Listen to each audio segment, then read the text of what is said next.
দেখো তোমার দিদিভাইকে কেমন লাগছে কমেন্ট করে জানিও। দাঁড়াও আগে সাজাটা হোক। এখনই কেমন লাগছে সেটাই কমেন্ট করে জানিও।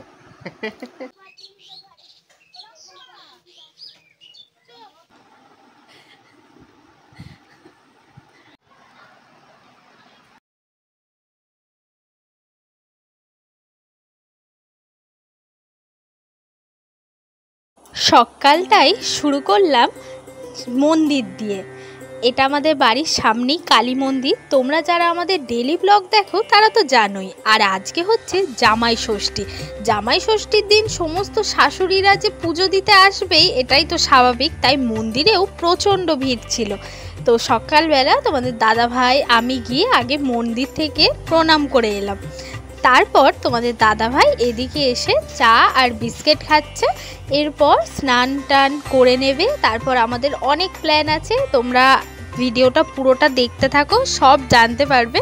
মানে শুধু যে আমার মা জামাই ষষ্ঠী করে তা তো নয়, আমার 4-5 কাকিমা আছে, তো সেই কাকিমারাও সবাই করবে একদিন করে জামাই ষষ্ঠী। তো তার অনেক ব্লগ আসবে, তোমরা দেখতে থেকো। আর এই যে তোমাদের দাদাভাই পরবে এই সিকোয়েন্সের পাঞ্জাবিটা, আর আমি পরবো একটা তাঁতের শাড়ি নতুন। তো সেটাই। আর এত গরম, মানে কি বলবো বলো, এত গরমে আমি একটা ভেবেছিলাম অন্য শাড়ি পরবো, তবে মা বললো এই তাঁতের শাড়িটাই পর।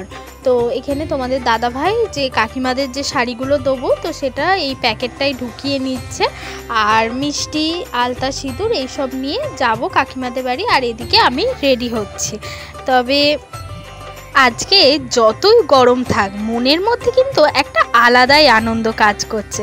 তো চলো এবার ইন্ট্রোটা দিয়ে দিই। হাই বন্ধুরা, তোমরা সবাই কেমন আছো? আজকে চলে এসেছি আবারও একটা নতুন ব্লগ নিয়ে।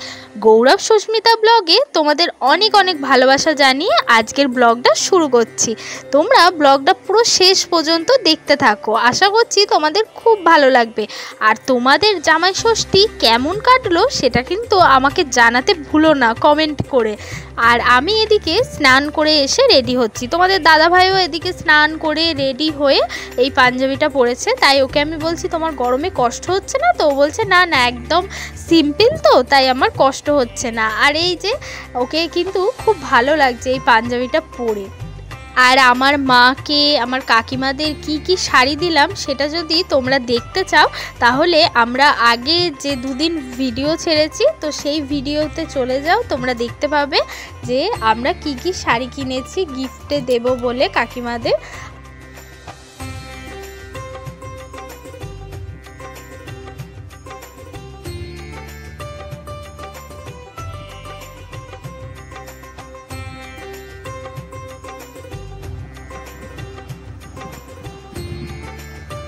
আমাদের দিদিভাই রেডি হচ্ছে। দেখো তোমার দিদিভাইকে কেমন লাগছে কমেন্ট করে জানিও। এখনই কেমন লাগছে সেটাই কমেন্ট করে জানিও। আর তারপর আমার রেডি হতে প্রায় অনেকটা টাইমই লেগে গেছে। আর এদিকে আমি এই গাঁদা ফুলগুলো দিয়ে সব কিছু সাজিয়ে দিচ্ছি, আর মা ওদিকে ফল ছাড়ানো, তারপর এই সমস্ত কিছু প্লেট সাজানো এইসব করছে, আর ভাইও একটু মাকে হেল্প করে দিচ্ছে।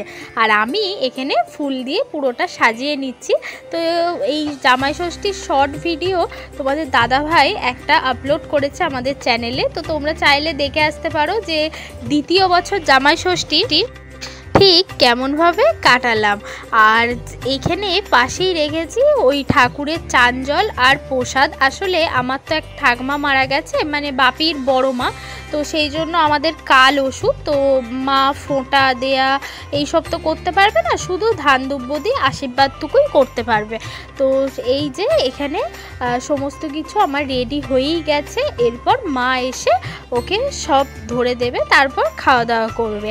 তারপর আবার যাব হচ্ছে ও বাড়িতে কাকিমাদের বাড়ি। এখানে কি কি দিয়েছে বলে দিই। চিড়ে, কলা, আম, মুরগি, এদিকে পাশে রয়েছে সমস্ত কাটা ফল, এদিকে রয়েছে সমস্ত গোটা ফল, আর এদিকে রয়েছে অনেক রকমের মিষ্টি, দই, আর ছিল দুধ। আর আমটা কিন্তু একদম হিমসাগর আম, মানে খুব ভালো খেতে। আর আমি না চিড়ে মাখা খুব একটা খাই না, তো তোমাদের দাদাভাই বললো আজকে একটু খেয়ে দেখো। তো কলা দিয়ে, আম দিয়ে, দই দিয়ে চিড়ে মাখিয়েছে, তো ভীষণ ভালো লাগছে খেতে। আমি ওর সাথেই খেয়েছি, ও তো আর এতটা খেতে পারেনি। জানো, যখন আমরা ছোট ছিলাম, মানে তোমাদের দাদা ভাই যখন ছোট ছিল, আমি যখন ছোট ছিলাম, এখন তো সেগুলো নিয়ে গল্প করি যে জামাই ষষ্ঠীটা কিভাবে কাটালাম। তো আমরা মামার বাড়িতেই যেতাম প্রত্যেক বছর, জামাই ষষ্ঠী মানে মামার বাড়ি। আর তোমাদের দাদা ভাইও তাই মামার বাড়িতেই যেত। তো তখন অত বুঝতাম না যে এক বছর যদি না যেতে পারি, যখন আস্তে আস্তে বড় হই আর কি, ধরো মাধ্যমিক দেবো বা এইচএস দেবো, আমি ভাবতাম দিদা দাদু যেতে বলছে, এক বছর যদি নাই যেতে পারি তো কি হবে। তো এখন বিয়ে হওয়ার পর বুঝতে পারি যে সারা বছর মেয়ে জামাই যতই আসুক না কেন, এই জামাই ষষ্ঠীর দিন মা বাবারা অনেক আশা করে থাকে, আর মেয়েরাও তাই, যে জামাই ষষ্ঠীতে যাব। মানে এখানে সবাই তখন জিজ্ঞেস করবে এই দিনটাই যে তোমার মেয়ে জামাই এসেছে তো। আর সেই দিন যতই মেয়ে জামাইয়ের কোনো অসুবিধা থাকুক, মায়েদের মনটা কিন্তু একটু হলেও খারাপ হয়, তাই না বলো? তারপর ধরো এই যারা দূরে থাকে, বাইরে থাকে, তারা তো জামাই ষষ্ঠীতে আসতে পারে না, তাদেরও সেই রকমই কষ্ট হয়, আবার তাদের মায়েদেরও সেই রকমই কষ্ট হয়। যেমন আমার এক জেঠুর মেয়েই তাই বাইরে থাকে, তো সেইভাবে আসতে পারে না জামাই ষষ্ঠীও, বিয়ের পর থেকে খুব একটা আসতে পারিনি, তো মনটা তো খারাপ লাগেই, তাই না? আর এরপর মা ওকে আশীর্বাদ করলো, আশীর্বাদ করে ধান দুব্য দিয়ে আশীর্বাদ করলো আর একটু দই খাইয়ে দিল। তারপর এবার ওকে বলছে সব খেয়ে নাও, আর ও তো একা কিছুই খাবে না, তো আমাকে বললো যে তুমিও খাও। তো দেখো ও কি সুন্দরভাবে চিড়ে, আম, মুরগি সব কিছু দিয়ে চিড়েটা দারুণ মাখিয়েছিল। আমি তো কখনো চিড়ে মাখা খাইনি, তবে আমার বেশ ভালোই লেগেছিল, জানো তো। আর তারপর দেখো এই ঘরে সমস্ত কিছু রেডি করে তারপর ওই ঘরে নিয়ে গিয়ে সবাইকে দেয়া হচ্ছে। আর এখানে আমরাও রেডি হচ্ছি যাব বলে ও বাড়িতে। তারপরেই চলে এলো আমার বোন আর বোনের বর, মানে আমার কাকার মেয়ে, তো তার বরকে নিয়েও চলে এসছে। তো ওরা এখানে করুক মা ষষ্ঠী, তারপরে আমরা একসাথে ও বাড়িতে যাব। আর এখানে ধান দুব্য দিয়ে আশীর্বাদ হলো যেহেতু, আর আমাদের কিছুই করতে নেই। আর তারপর এদিকে খাওয়া দাওয়া করবে। আর এখন ওই 12টার মতো বাজে, তো চলো ও বাড়িতেও তোমাদের ঘুরিয়ে নিয়ে আসি। তো এইটা হচ্ছে আমরা যে এই বাড়িতে থাকতাম, তো এইটা হচ্ছে আমাদেরই ঘর। তো এখানে দিয়েছে, এটা কাকিমা, মেজো কাকিমা করেছে। তো এই যে সমস্ত কিছু দিয়েছে, আর এখানে যেহেতু খেয়েছে, ওখানে গিয়ে তো আর কিছুই খাইনি। আর আমি তো একদমই কিছু খাইনি, ওর থেকে শুধু একটা সন্দেশ নিয়েছিলাম, আর ও তাই বোধহয় একটা সন্দেশ আর একটু হয়তো চিড়ে খেয়েছিল, মুখে দিতে হয় বলে, আর কিছুই খাইনি। আর জামাই ষষ্ঠীর দিন কিন্তু আমরা আমার মায়ের কাছে খাইনি, আমার মেজো কাকিমাদের বাড়ি আমাদের নেমন্তন্ন ছিল দুপুরবেলা, তো সেখানেই যাব। তো আমরা চিড়ে মুরগি খেয়ে চলে এসেছিলাম চেঞ্জ করব বলে। তারপর একটু বসে ওই 1 ঘন্টা মতো বসে তারপর আবার ও বাড়িতে যাচ্ছে। আমাদের এ বাড়ি থেকে ও বাড়ির ডিস্টেন্স ওই 3-4 মিনিট গাড়িতে, কি তারও কম।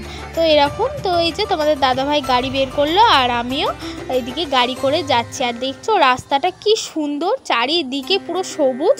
আর ঢালাই রাস্তাগুলো আমাদের এদিকে একটু সরু সরু, তবে এগুলো তো অনেক পুরনো ঢালাই রাস্তা। আর এখন যে নতুন ঢালাই রাস্তাগুলো করছে, সেই ঢালাই রাস্তাগুলো আবার অনেকটা চওড়া চওড়া।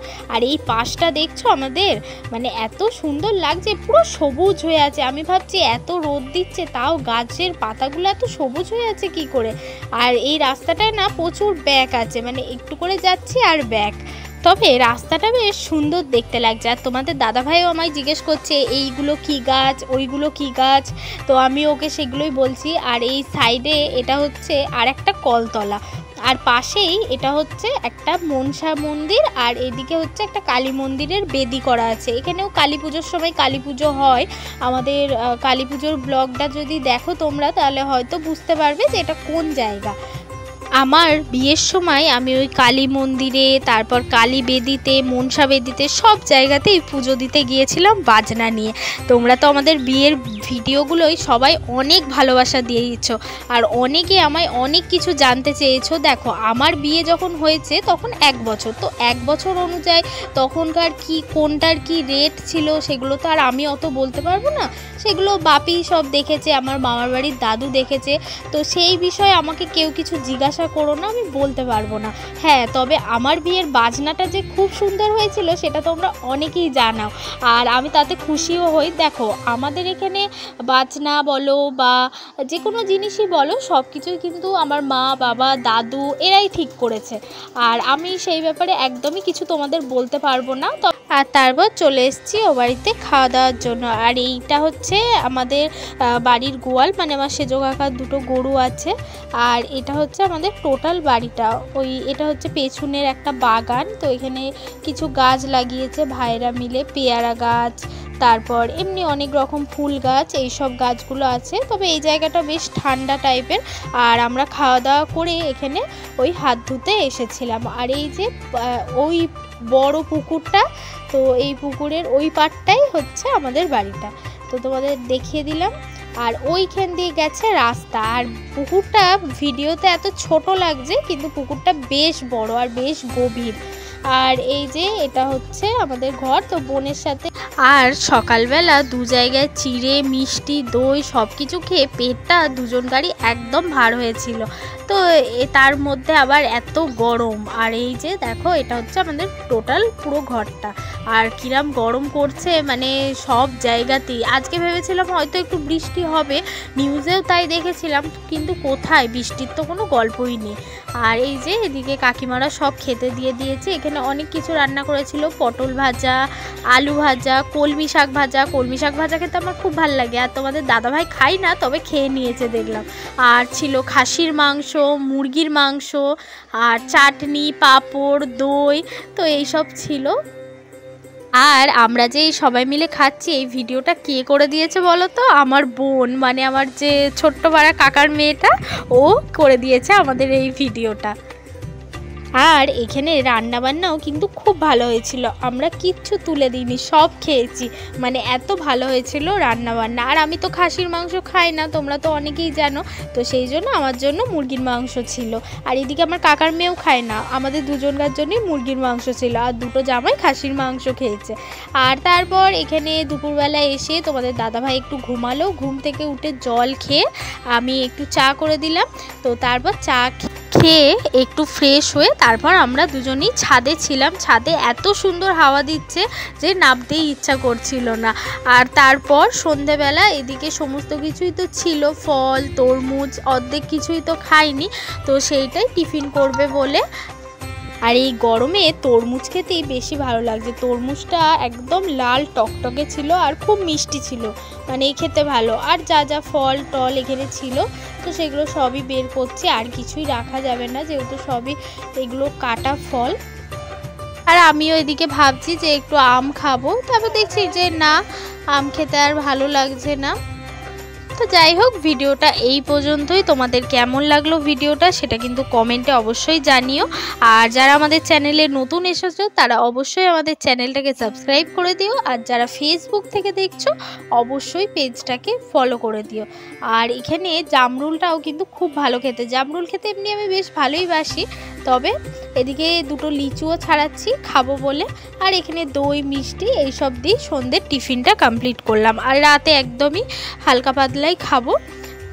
আর জামাই ষষ্ঠীর এটা কিন্তু পার্ট 1 ভিডিও, পার্ট 2, 3 সব আসছে, তোমরা আমাদের চ্যানেলে চোখ রাখতে থাকো। আর এদিকে আমরা খাওয়া দাওয়া করে নিই। সবাই ভালো থেকো, সুস্থ থেকো। আজকের মতো টাটা।